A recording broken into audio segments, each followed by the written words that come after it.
दोस्तों, हम सबकी जिंदगी का सबसे बड़ा सच ये है कि हम लगातार सोचते रहते हैं। सुबह उठने से लेकर रात को सोने तक हमारे दिमाग में हजारों विचार आते रहते हैं। लेकिन असली समस्या यह है कि हमने खुद को उन विचारों से जोड़ लिया है। हमें लगता है कि मैं वही हूं जो मेरे विचार हैं। पर एखार्ट टोले कहते हैं कि यह एक गहरा भ्रम है। आप अपने विचार नहीं हैं, आप उनसे कहीं ज्यादा गहरे और शक्तिशाली हैं। सोचिए, जब भी कोई नकारात्मक विचार आता है, मैं असफल हूं, लोग मुझे पसंद नहीं करते, मेरे पास कुछ नहीं है, हम इन विचारों पर विश्वास कर लेते हैं। यह ऐसे है जैसे बादल को आकाश समझ लेना। बादल तो अस्थाई है, लेकिन आकाश हमेशा मौजूद है। उसी तरह आपके विचार अस्थाई हैं, लेकिन आप एक चेतना हमेशा स्थायी है। टोले कहते हैं कि मन एक शानदार उपकरण है, लेकिन जब वह आपको नियंत्रित करने लगता है तो यह आपके खिलाफ काम करता है। जैसे चाकू खाना काटने के लिए अच्छा है, लेकिन अगर आप उसे लगातार पकड़े रहेंगे तो वह आपको ही चोट पहुंचाएगा।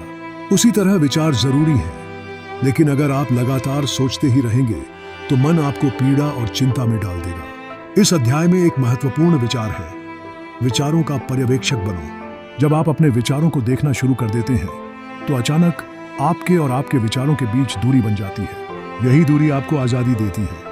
उदाहरण के लिए, जब गुस्सा आए तो खुद से कहें, मुझे गुस्सा आ रहा है।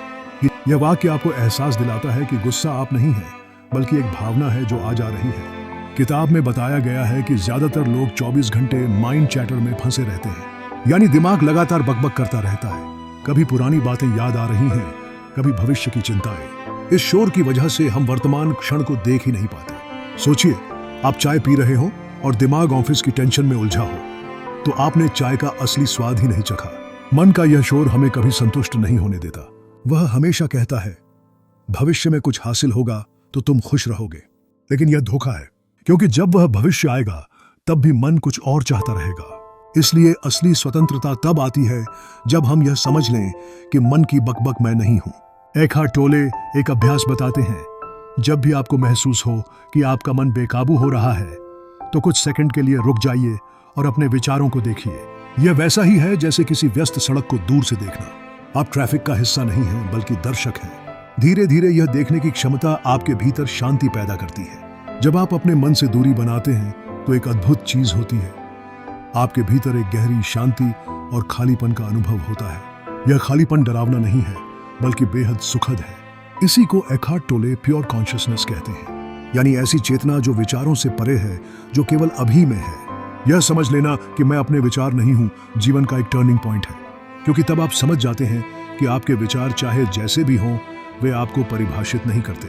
जैसे आकाश बादलों से गंदा नहीं होता, वैसे ही आप अपने विचारों से गंदे नहीं होते। आप हमेशा निर्मल और स्वच्छ चेतना हैं। तो दोस्तों, अध्याय 8 हमें यही सिखाता है कि असली पहचान हमारे विचारों से परे है। अगर आप इस एक विचार को गहराई से समझ लें और अभ्यास करें, तो आप तुरंत अपने भीतर शांति और आजादी महसूस करेंगे। याद रखिए, आप अपने विचार नहीं हैं, आप उनके साक्षी हैं। यही पहला कदम है वर्तमान की शक्ति को अनुभव करने का।